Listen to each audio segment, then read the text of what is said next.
Maayong buntag kaninyong tanan. Kini si Untoy Restilador og sa atong Tangub City weather and tide forecast today. Base sa report gikan sa Pag-asa sa tong regional forecast, ang Soksargin, Caraga ug ang Davao Region makasinati sa mapanganuron nga kalangitan inubanan sa katag-katag nga pag-ulan, kilat ug panalugdog tungod sa ITCZ kon Intertropical Convergence Zone. Posible ang flash floods o landslides tungod sa kasarangan ngadto na sa usahay kusog nga mga pag-ulan.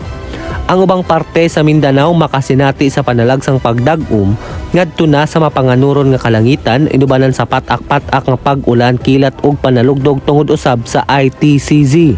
Hinay ngadto sa kasarangan nga hangin ang magagikan sa amihan ng silangan ngadto na sa amihan ng kasadpang direksyon ug ang kadagatan hapsay ngadto sa kasarangan ang pagbalod. Karong adlaw dinhi sa Tangub City gilauman nga adunay thunderstorms uban sa usa ka taas nga kalagmitan, kasarangan nga pag-ulan gipaabot alang sa karon. Ang kinatas-ang gitagna nga temperatura mao ang init nga 29 degrees Celsius samtang ang kinaubsan nga temperatura mao'y uyon nga 21 degrees Celsius.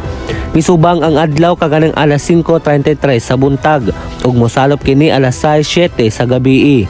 Ang kahayag sa adlaw mulungtad alang sa 12 oras ug 34 minutos. Alang sa tumang kaigsuonan nga nagatang sa tong kadagatan, unang taob kaganang alas 3:28 sa kadlawon, unang hunas kaganang alas 6:44 sa buntag, ikaduhang pagtaob unya sa 1:42 sa hapon, ikaduhang paghunas unya sa alas 9:25 sa gabii.